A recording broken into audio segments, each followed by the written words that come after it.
आपकी ऊर्जा चूस लेते हैं लोग। कभी आपने सोचा है कि आप पूरा दिन कुछ नहीं करते फिर भी थकान ऐसी लगती है जैसे पहाड़ तोड़कर आए हों, जैसे किसी ने आपकी आत्मा को चुपचाप चूस लिया हो। आपकी आंखें भारी, मन अशांत और भीतर से खालीपन का ऐसा अनुभव जिसे शब्दों में बयां करना मुश्किल हो जाए। ये कोई सामान्य थकावट नहीं है, ये चेतावनी है। वो चेतावनी जिसे स्वयं परमहंस योगानंद जी ने वर्षों पहले दिया था, एक रहस्य जो आज भी अधिकतर लोग नहीं जानते।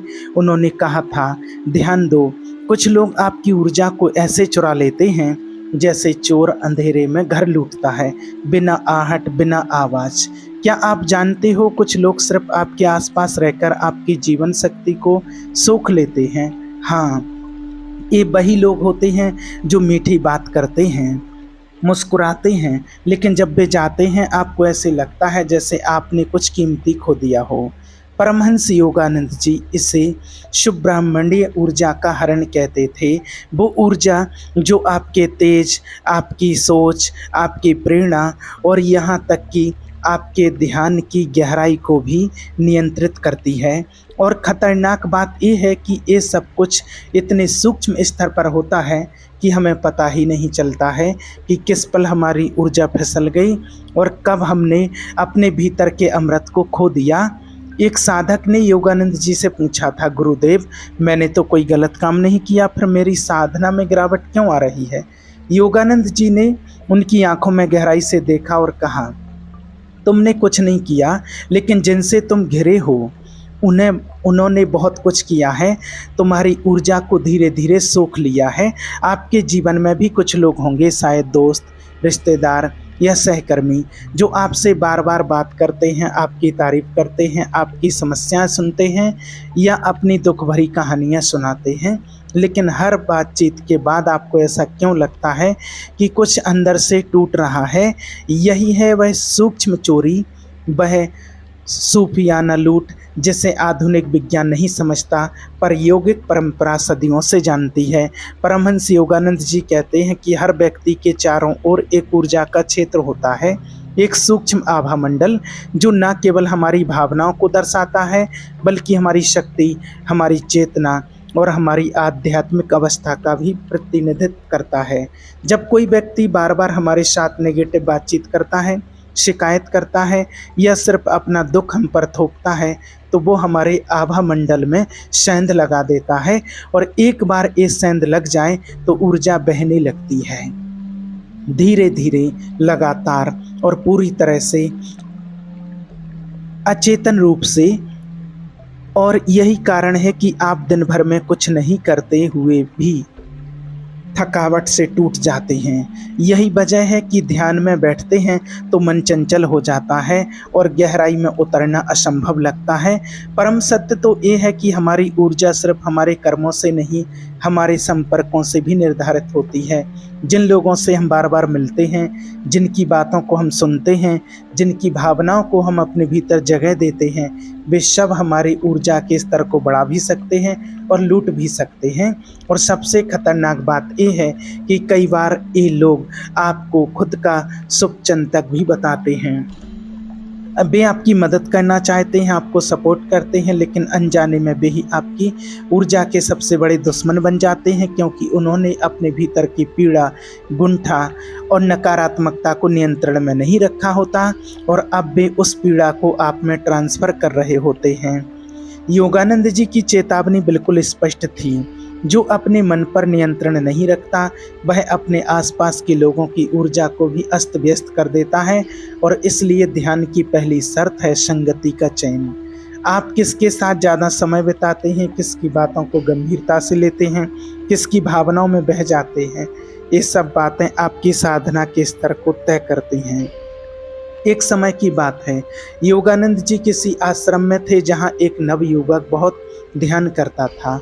उसका चेहरा तेज से दमकता था, लेकिन कुछ महीनों में उसका वह तेज धीरे धीरे कम हो गया। योगानंद ने उसे बुलाया और पूछा, तुम किन लोगों के साथ समय बिता रहे हो? युवक ने कुछ नाम बताए और योगानंद जी ने गहरी सांस लेते हुए कहा, इनमें से एक ऐसा है जो दिखता तो बहुत विनम्र है, लेकिन उसकी आत्मा क्लेश से भरी है। उसका संग तुम्हारी चेतना को कमज़ोर कर रहा है। युवक ने जब उस व्यक्ति से दूरी बनाई तो कुछ ही सप्ताहों में उसकी ऊर्जा फिर लौटने लगी। क्या आपके जीवन में भी कोई ऐसा है, कोई ऐसा जो हमेशा दुखी रहता है लेकिन आपसे बार बार जुड़ने की कोशिश करता है? कोई ऐसा जो आपको सुनने के बहाने अपने दर्द का पहाड़ आपके सिर पर रख देता है? ध्यान से सोचिए, आपका ध्यान, आपकी एकाग्रता, आपकी आंतरिक शक्ति, ये सब आपके भीतर का खजाना है। इन्हें सुरक्षित रखना आपकी जिम्मेवारी है और इसके लिए ज़रूरी है कि आप ऊर्जा के इन चोरों को पहचानें, क्योंकि अगर आपने इनकी सही समय पर पहचान नहीं की तो आपकी साधना सिर्फ एक औपचारिकता बनकर रह जाएगी। और यहीं से शुरू होती है उस ज्ञान की यात्रा जो केवल कुछ को ही प्राप्त होती है, जो सजग होते हैं, जागरूक होते हैं, जो जानते हैं कि ऊर्जा की रक्षा किसी धन से कम नहीं। अब सवाल यह उठता है कि हम इन चुपचाप ऊर्जा चुराने वालों को पहचानें कैसे, और अगर पहचान भी लें तो उनसे कैसे बचें? क्या हर किसी से दूरी बना लेनी चाहिए, या कोई ऐसी युक्ति है जिससे हम अपनी ऊर्जा को सुरक्षित रख सकते हैं, भले ही आसपास कितनी भी नकारात्मकता हो? इसका उत्तर है हाँ। एक प्राचीन तकनीक है, एक सरल लेकिन शक्तिशाली साधना है जिसे जानकर आप अपनी ऊर्जा को इतना मजबूत बना सकते हैं कि कोई भी चुपके से उसे छू भी ना सके। ये तकनीक क्या है, इसे समझने के लिए हमें गहराई में उतरना होगा और वहीं से शुरू होगा हमारा अगला भाग, जहां हम जानेंगे वो रहस्य जिसे परमहंस योगानंद जी ने केवल अपने निकटतम शिष्यों को बताया था। जैसे जैसे हम परमहंस योगानंद जी की उस चेतावनी के गूढ़ रहस्य में उतरते हैं, एक बात और स्पष्ट होती जाती है। ये दुनिया केवल भौतिक नहीं है, ये ऊर्जा की दुनिया है जहाँ हर संबंध, हर भावना, हर विचार एक कंपन है, एक तरंग है जो या तो हमें ऊपर उठा सकती है या धीरे धीरे अंदर ही अंदर हमें ख़त्म कर सकती है। पहले भाग में हमने जाना कि कैसे कुछ लोग अनजाने में या जानबूझकर हमारी ऊर्जा को सोखते हैं, हमें कमज़ोर बनाते हैं और हमारी साधना को भीतर से खोखला कर देते हैं। अब हम उस रहस्य पर प्रकाश डालेंगे जिसे जानकर आप स्वयं को इन सूक्ष्म चोरों से सुरक्षित कर सकते हैं। परमहंस योगानंद जी ने एक बार कहा था, यदि तुम चाहो कि कोई तुम्हारी आत्मा को छू भी ना सके तो तुम्हें अपनी ऊर्जा को दीवारों की तरह घेरना होगा, एक ऐसे संरक्षण के कवच में जो नजर ना आए लेकिन अटल हो। उन्होंने यह संरक्षण साधना के माध्यम से संभव बताया। ध्यान, मंत्र जाप और सबसे अधिक प्रभावी तकनीक कंपन संधारण। एक ऐसी यौगिक विधि है जिससे साधक अपनी ऊर्जा को बाहरी प्रभावों से सुरक्षित रखने के लिए एक कंपन का आवरण बनाता है। ये कोई तांत्रिक क्रिया नहीं बल्कि सूक्ष्म विज्ञान है। जब भी आप ध्यान में बैठते हैं और अपने भीतर की ऊर्जा को एकत्रित करते हैं तो उस समय आपके चारों ओर एक कंपन बनता है। यही कंपन आपकी रक्षा करता है। लेकिन यदि आपने ध्यान के बाद उन्हीं लोगों से बातचीत शुरू कर दी जो आपकी ऊर्जा चुराते हैं तो यह कंपन टूट जाता है और आप फिर से उसी चक्रव्यूह में फंस जाते हैं। इसलिए सबसे पहली बात यह है कि ध्यान सिर्फ एक अभ्यास नहीं बल्कि एक आत्मरक्षक कवच है और इसे टूटने से बचाना उतना ही जरूरी है जितना कि उसे बनाना।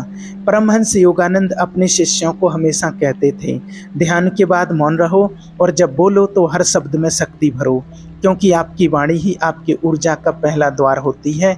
जैसे ही आप किसी नकारात्मक व्यक्ति से बातचीत करते हैं वो द्वार खुलता है और आपकी ऊर्जा बाहर बहने लगती है।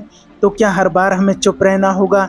नहीं, लेकिन जागरूक रहना होगा। अगर कोई व्यक्ति हर बार आपकी बातचीत के बाद आपको थका हुआ महसूस कराता है तो वो संकेत है कि वो आपकी ऊर्जा पर असर डाल रहा है। योगानंद जी कहते हैं, अपनी ऊर्जा को केवल उन्हीं को दो जो उसका सम्मान करें, उसका आदर करें। अब बात आती है कि यदि कोई नकारात्मक व्यक्ति हमारे जीवन का हिस्सा है, जैसे परिवार में कोई, ऑफिस में सहकर्मी या कोई ऐसा जिससे हम दूरी नहीं बना सकते, तो उस स्थिति में क्या किया जाए? यहाँ पर योगानंद जी ने विवेकपूर्ण दूरी का सिद्धांत दिया। इसका अर्थ है कि आप उनसे बात करें लेकिन भावनात्मक रूप से खुद को लिप्त न करें। आपकी सहानुभूति सीमित होनी चाहिए, क्योंकि सहानुभूति भी ऊर्जा है। सहानुभूति भी एक ऊर्जा है। यदि आप हर किसी के दुख को खुद पर ओढ़ लेते हैं तो आप स्वयं उस बोझ के नीचे दब जाएंगे। परमहंस योगानंद के अनुसार सहानुभूति का अर्थ यह नहीं कि तुम भी रोने लगो, बल्कि यह कि तुम उससे शांति का अनुभव कराओ। और यह शांति तभी संभव है जब आप अपनी ऊर्जा संभाले रखेंगे। अब बात करते हैं उस यौगिक तकनीक की जिससे आप अपने आभा मंडल को इतना सशक्त बना सकते हैं कि कोई भी नकारात्मक कंपन उसमें प्रवेश न कर सके। इसे ज्योति आभा साधना कहते हैं। इस साधना में आप ध्यान की स्थिति में बैठकर कल्पना करते हैं कि आपके हृदय के भीतर एक दिव्य प्रकाश जल रहा है। ये प्रकाश धीरे धीरे आपके पूरे शरीर में फैलता है, फिर आपके चारों ओर गोल घेरे की तरह घूमता है। ये प्रकाश आपको आवृत कर लेता है जैसे कोई दिव्य सुरक्षा कवच। इसे प्रतिदिन सुबह और रात को सोने से पहले 10 से 15 मिनट करना होता है। कुछ ही दिनों में आप अनुभव करेंगे कि आपकी ऊर्जा स्थिर हो रही है। लोग आपकी उपस्थिति में स्वयं शांत हो जाते हैं और नकारात्मकता स्वतः ही दूर हटने लगती है।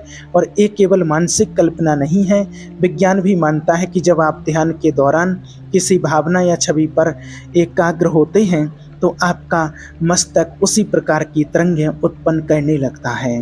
इसका सीधा प्रभाव आपके नर्वस सिस्टम और ऊर्जा क्षेत्र पर पड़ता है। इसलिए ये साधना न केवल आत्मा को बल्कि शरीर को भी शक्तिशाली बनाती है। अब एक और महत्वपूर्ण बात जो परमहंस योगानंद जी ने कही थी, हर सुबह जब उठो तो खुद से कहो, आज मैं अपनी ऊर्जा को केवल उन्हीं विचारों, भावनाओं और लोगों को दूंगा जो मुझे उच्चतर बनाएंगे। एक मानसिक संकल्प है जिसे प्रतिदिन दोहराना आपकी ऊर्जा को एक दिशा देता है। यह कोई तंत्र नहीं बल्कि एक संकल्प शक्ति है।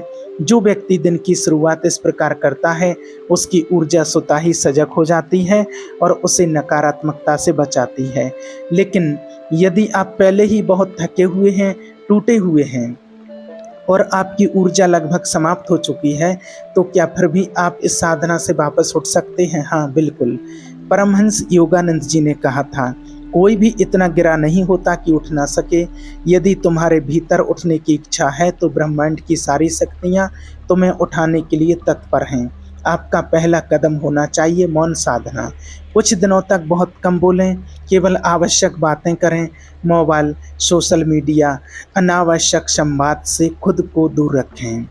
हर दिन कुछ समय एकांत में बैठें और बिना किसी लक्ष्य के केवल अपने भीतर के कंपन को सुनें। धीरे धीरे आप अपनी खोई हुई ऊर्जा को लौटता हुआ महसूस करेंगे। दूसरा कदम है आभार साधना। जो बचा है उसके लिए आभार व्यक्त करें। जब आप हर दिन सुबह उठकर 3 चीज़ों के लिए आभार जताते हैं तो आप ऊर्जा के स्रोत से जुड़ते हैं। कृतज्ञता वह शक्ति है जो आपके भीतर पुनः ऊर्जा भर सकती है, चाहे बाहर का संसार कितना भी अशांत क्यों ना हो। और अंतिम चरण सेवा। परमहंस योगानंद जी कहते हैं कि जब आप अपनी ऊर्जा को दूसरों की भलाई के लिए नियोजित करते हैं बिना किसी अपेक्षा के, तो ब्रह्मांड स्वयं आपकी ऊर्जा को कई गुना लौटाता है। इसलिए कुछ समय ऐसे कामों में लगाएं जहां आप बिना किसी स्वार्थ के किसी की मदद कर सकें, भले ही वह केवल एक मुस्कान या स्नेहपूर्ण शब्द ही क्यों ना हो। और अब अंत में सबसे महत्वपूर्ण बात, यदि आप चाहते हैं कि ये ऊर्जा कभी ना टूटे तो संगति बदलें। उन लोगों के साथ जुड़ें जो आपकी ऊर्जा को बढ़ाते हैं, जो आपके भीतर की ज्योति को पहचानते हैं, जो आपके मौन को भी समझते हैं। और उन लोगों से धीरे धीरे दूरी बनाएं जो केवल लेने की आदत रखते हैं बिना लौटाने की भावना के। आपके भीतर अनंत शक्ति है। आप स्वयं एक प्रकाश स्रोत हों, लेकिन ये प्रकाश तभी तक जीवित रहेगा जब तक आप उसकी रक्षा करेंगे। ये संसार ऊर्जा का है, जो सजग है वही सुरक्षित है। तो आज से एक व्रत लें कि आप अपनी ऊर्जा को अंधाधुंध खर्च नहीं करेंगे। आप अपने भीतर के प्रकाश को ऐसे बचा कर रखेंगे जैसे दीपक तूफान में जल रहा हो। और जब आप ये कर पाएंगे तब आप न केवल खुद को बल्कि दूसरों को भी अंधकार से प्रकाश की ओर ले जा सकेंगे। अगर आपको ये वीडियो ज्ञानवर्धक लगा हो, अगर आपने महसूस किया कि आपकी ऊर्जा को लेकर कुछ नया जानने को मिला, तो इस वीडियो को लाइक जरूर करें। अगली बार फिर मिलेंगे एक और गूढ़ रहस्य के साथ। तब तक के लिए अपने भीतर के प्रकाश को बचाए रखिए और याद रखिए, जो जाग गया वही बच गया। धन्यवाद।